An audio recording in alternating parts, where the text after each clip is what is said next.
দর্শক, শুরু করছি সকালের স্পোর্টস ওয়ার্ল্ড। শুরুতেই জানাবো শিরোনামগুলো। ইংলিশ লিগে আজ ওল্ড ট্রাফোর্ডে ম্যানচেস্টার চেলসি বিগ ম্যাচ। রয়েছে বর্তমান চ্যাম্পিয়ন লিভারপুল ও ম্যান সিটির আলাদা লড়াই। নেপাল ম্যাচ ঘিরে আজ থেকে শুরু জাতীয় দলের ফুটবলারদের অনুশীলন। ফিফা র্যাঙ্কিংয়ে 150-এর মধ্যে আসতে কাজ করতে চান সালাউদ্দিন। আইপিএলে রোহিতকে ছাড়াই 10 উইকেটের বিশাল জয়ে টেবিল শীর্ষে মুম্বাই। আজ জোড়া ম্যাচ, কলকাতা জিতলেই বিদায় হবে ধোনির চেন্নাইয়ের।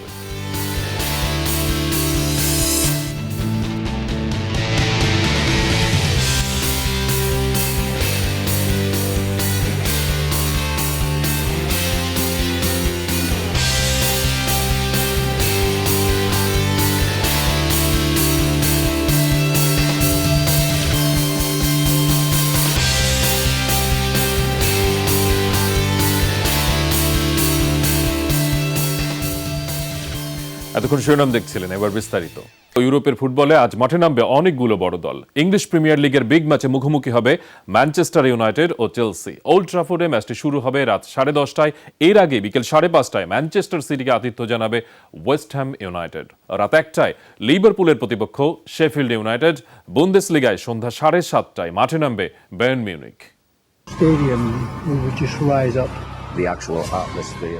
ওল্ড ট্রাফোর্ড আরও একবার প্রস্তুত চেলসিকে স্বাগত জানাতে।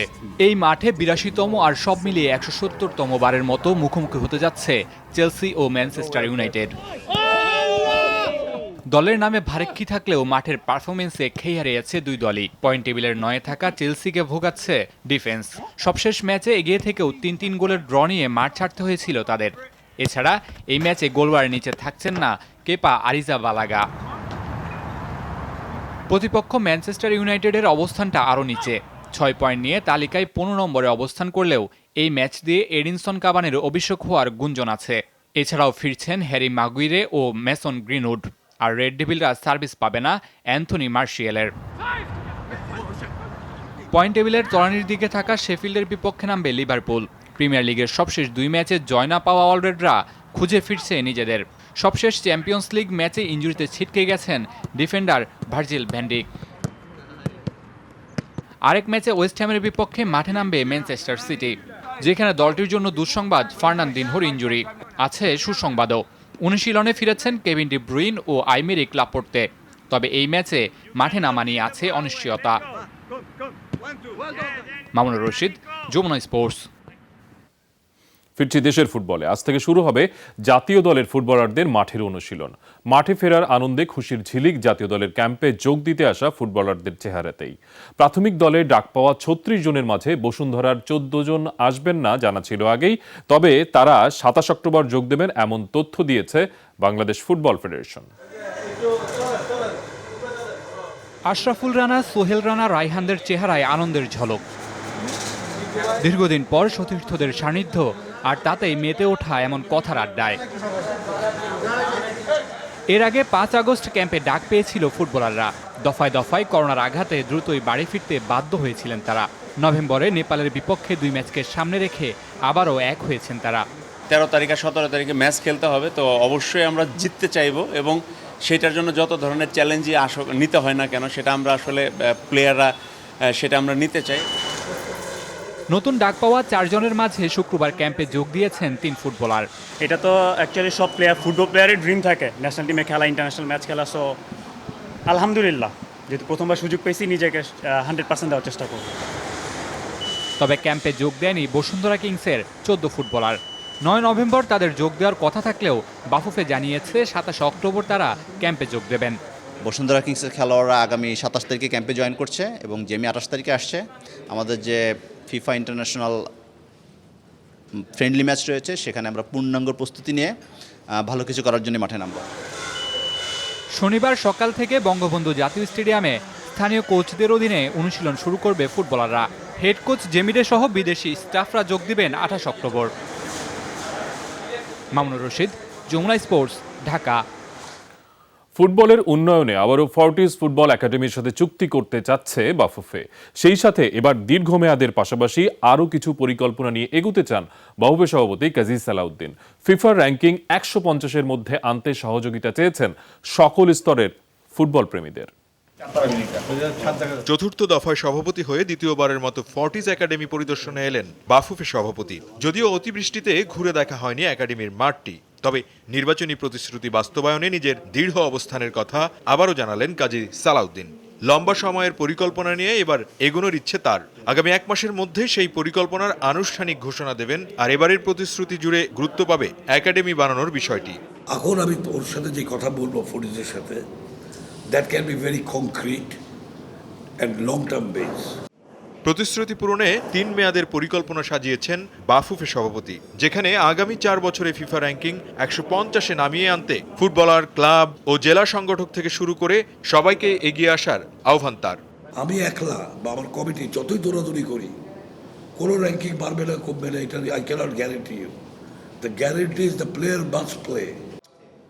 ফুটবল উন্নয়নে বিত্তবানদের বাফুফের পাশে থাকার আহ্বান জানিয়েছেন ডেভেলপমেন্ট চেয়ারম্যান আতাউর রহমান ভুইয়া মানিক। তার ভাবনা, বাফুফের টেকনিক্যাল ডিরেক্টরকে কাজে লাগিয়ে তৃণমূল ফুটবলের উন্নয়ন। ইনফ্রাস্ট্রাকচারের বিষয় আছে, আমাদের ক্যাম্পের বিষয় আছে, একাডেমির বিষয় আছে।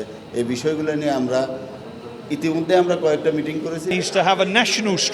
জাতীয় পর্যায়ের একাডেমি নিয়েও বাফুফের অনেক পরিকল্পনা রয়েছে। আমার বিশ্বাস বাফুফে খুব শীঘ্রই ভালো একটি উদ্যোগের দিকে এগুবে। তো এই বছর আমরা আসলে টাকার চিন্তাটা পরে করছি, আমরা মানিক ভাইয়ের সাথে বসবো, বাট আমরা চাই একাডেমি শুড গো অন। অদূর ভবিষ্যতে এফসির চাহিদা মতো স্টেডিয়াম তৈরিতে প্রধানমন্ত্রীর সহায়তা চাইবেন বাফুফে বস। আর আন্তর্জাতিক ফুটবল ফেরাতে নেপালের বিপক্ষে ম্যাচ আয়োজন করা হয়েছে বলে মন্তব্য করেছেন বাফুফের সভাপতি কাজী সালাউদ্দিন। সুমন, যমুনা স্পোর্টস, ঢাকা। এবার ক্রিকেট প্রসঙ্গ। আগামীকাল বিসিবি প্রেসিডেন্টস কাপের ফাইনালে মুখোমুখি হবে মাহমুদুল্লাহ ও নাজমুল শান্তর দল। ম্যাচ শুরু হবে দুপুর 1:30টায়। শুক্রবার ফাইনাল হওয়ার কথা থাকলেও বৃষ্টির কারণে তা পিছিয়ে নেওয়া হয়েছে রোববার। তবে তা নিয়ে অসন্তুষ্ট নন দুই অধিনায়ক মাহমুদুল্লাহ ও নাজমুল শান্ত। টুর্নামেন্টের ফাইনালে ওঠাকেই বড় প্রাপ্তি বলছেন দুই অধিনায়ক। হৃদয় আফিফদের মতো তরুণদের পারফরমেন্সে রীতিমতো মুগ্ধ রিয়াদ। এদিকে সবশেষ ম্যাচে কাঁধে ব্যথা পেলেও গুরুতর নয় মুশফিকের ইনজুরি, জানিয়েছে টিম ম্যানেজমেন্ট। আইপিএলে আজও আছে 2টি ম্যাচ। বিকেল 4টায় দিল্লি ক্যাপিটালসের মুখোমুখি হবে কলকাতা নাইট রাইডার্স, আর রাত 8টায় সানরাইজার্সের হায়দ্রাবাদের প্রতিপক্ষ কিংস 11 পাঞ্জাব। আজ জিতলেই শীর্ষ 4 নিশ্চিতের খুব কাছে পৌঁছে যাবে দিল্লি ক্যাপিটালস, সেই সাথে উঠে যাবে শীর্ষস্থানে। বর্তমানে 14 পয়েন্ট নিয়ে টেবিলের 2-এ আছে তারা। প্রতিপক্ষ কলকাতাও চাইবে জয় দিয়ে শেষ 4-এর পথ সুগম করতে। 10 পয়েন্ট নিয়ে টেবিলের 4-এ আছে তারা। অপর ম্যাচের 2 প্রতিপক্ষ হায়দ্রাবাদ ও পাঞ্জাব হারলে শঙ্কায় পড়বে রেলিগেশনের। 2 দলেরই সমান পয়েন্ট 8। অবশ্য নেট রান রেটে এগিয়ে আছে হায়দ্রাবাদ। দুদলই আছে জয়ের ধারায়। সবশেষ 3 ম্যাচে টানা জিতেছে পাঞ্জাব। অন্যদিকে শেষ ম্যাচে হায়দ্রাবাদ হারিয়েছিল পাঞ্জাবকে। অস্ট্রেলিয়া সফরে কোয়ারেন্টাইনে থেকেও অনুশীলনের সুযোগ পাবে বিরাট কোহলির ভারত, জানিয়েছে ক্রিকেট অস্ট্রেলিয়া। একই সাথে সিরিজের জন্য সরকারি ছাড়পত্র দিয়েছে অস্ট্রেলিয়া সরকার। আইপিএলের পরে অস্ট্রেলিয়া সফরে যাবে ভারত, যেখানে 14 দিনের কোয়ারেন্টিনে থাকবেন কোহলি পান্ডিয়ারা। 27 নভেম্বরের ম্যাচ দিয়ে শুরু হবে ওয়ানডে সিরিজ। 1 ডিসেম্বর শেষ হবে 3 ম্যাচের ওয়ানডে সিরিজ। এরপর 4 ডিসেম্বর শুরু হবে টি-20 সিরিজ। 2 দলকে তারপর আবার চলে আসতে হবে সিডনিতে সিরিজের শেষ 2 ম্যাচের জন্য। ভারতের সাবেক অধিনায়ক কপিল দেব হৃদরোগে আক্রান্ত হয়েছেন। অসুস্থ অবস্থায় তাকে নতুন দিল্লির একটি হাসপাতালে ভর্তি করা হয়েছে। 61 বছর বয়সী কপিল দেব দীর্ঘদিন ডায়াবেটিসে ভুগছিলেন। নতুন দিল্লির হাসপাতালে এনজিওপ্লাস্টি করা হয়েছে সাবেক এই পেসারকে। টিনা ঠাকরে নামের এক ক্রীড়া সাংবাদিকের টুইট থেকে প্রথমে জানা যায় এ খবর। তার নেতৃত্বে 1983 সালে প্রথমবার বিশ্বকাপ জেতে ভারত। 1978 সালে পাকিস্তানের বিপক্ষে টেস্ট অভিষেক হয়েছিল কপিলের। আন্তর্জাতিক গলফেও দেশের হয়ে প্রতিনিধিত্ব করেছেন কপিল দেব। ফিফা বিশ্বকাপ বাছাই পর্বের ম্যাচের জন্য 23 সদস্যের দল ঘোষণা করেছে ব্রাজিল। ইনজুরি কাটিয়ে দলে ফিরেছেন গোলরক্ষক অ্যালিসন বেকার ও ফরওয়ার্ড গ্যাব্রিয়েল হেসুস। 2022 কাতার বিশ্বকাপ বাছাই পর্ব দারুণভাবে শুরু করেছে সেলেসাওরা। প্রথম ম্যাচে বলিভিয়া এবং পরের ম্যাচে তারা হারিয়েছে পেরুকে। দল জয়ের ধারে থাকলেও পরের 2 ম্যাচের জন্য দলে বেশ কিছু পরিবর্তন এনেছেন কোচ থিতে। ফিরেছেন রিয়াল মাদ্রিদের ফরওয়ার্ড ভেনিসিয়াস জুনিয়র এবং তার ক্লাব সতীর্থ মিলিত। তবে রদ্রিগো সহ বাদ পড়েছেন 5 ফুটবলার। আগামী 13 নভেম্বর সাও পাওলোতে ভেনেজুয়েলার মুখোমুখি হবে ব্রাজিল।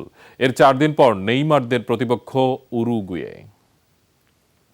সার্বিয়ায় করোনা ভাইরাস প্রোটোকল ভাঙায় 6 মাসের জন্য জেলে যেতে হতে পারে রিয়ালের 22 বছর বয়সী তারকা ফরওয়ার্ড লুকা জোভিচের। মাঠের বাইরের ঘটনায় বারবার সমালোচিত এই ফরওয়ার্ড গত মার্চে দেশে ফিরে নিয়ম ভঙ্গ করেন। কোয়ারেন্টাইনে না থেকে 30 বছর বয়সী প্রেমিকা সফিজা মিলোসোভিচকে নিয়ে সার্বিয়ার রাজধানী বেলগ্রেডের অনেক জায়গায় ঘুরে বেড়িয়েছিলেন জোভিচ। প্রয়োজনীয় স্বাস্থ্যবিধি না মানায় তার বিরুদ্ধে আইনি পদক্ষেপ নিচ্ছে সার্বিয়ার সরকার। পাকিস্তানের পাঞ্জাবে মুখ দিয়ে স্নুকার খেলে বিখ্যাত হয়ে উঠেছেন মোহাম্মদ ইকরাম নামের হাতহীন এক ব্যক্তি। শুধু মনের জোর ও নিরলস অধ্যাবসায়ের মাধ্যমে মুখ আর ঠোঁট দিয়ে স্নুকার টেবিলে জয় ছিনিয়ে আনেন ইকরাম। শেরশাহ সুরির আমলে ব্যবসার শহর হিসেবে পরিচিত সামুন্দ্রি এখন উজ্জ্বল এই মোহাম্মদ ইকরামের জন্য। স্নুকার টেবিলে তাকে খেলতে দেখলেই দর্শকের অভাব হয় না। মুখের চারপাশের মাংসপেশিগুলো কথা বলতে শুরু করে, নিচের ঠোঁটটা দিয়ে দারুণ গতিতে কিউ বল পকেট করতে ওস্তাদ এই ইকরাম। 32 বছর বয়সী ইকরাম ইতিমধ্যে স্নুকার মাস্টার হিসেবে স্বীকৃতি পেয়ে গেছেন। আল্লাহ আমাকে হাত দেননি, কিন্তু তিনি আমাকে সাহস দিয়েছেন। আমি সেই আত্মবিশ্বাস কাজে লাগিয়ে স্বপ্ন বাস্তবায়ন করেছি। আসলে কারোর বিশ্বাস হারানো উচিত নয়, লক্ষ্য স্থির রাখলে উদ্দেশ্য পূরণ হয়। পাঞ্জাবের দরিদ্র পরিবারে জন্ম, 8 ভাই বোনের সংসারে অভাবটা এতই স্পষ্ট যে প্রাথমিক শিক্ষাটাও জোটেনি শারীরিক প্রতিবন্ধী ইকরামের। কিন্তু ক্রীড়াপ্রেম আজন্ম। ছোটবেলা থেকে ও খেলতে ভালোবাসতো, যদিও জন্ম থেকেই ওর হাত নেই, এজন্য খুব হতাশ ছিল। এরপর ও ওর থুতনি ব্যবহার করতে শুরু করলো, এরপর সফলও হলো। গত 8 বছর ধরে স্নুকার নিয়ে পড়ে আছেন ইকরাম। গত 2 বছরে জিতেছেন বেশ কিছু টুর্নামেন্ট। মনজুর মোর্শেদ, যমুনা স্পোর্টস। এই ছিল স্পোর্টস ওয়ার্ল্ডে। আমাদের সাথে থাকার জন্য ধন্যবাদ সবাইকে।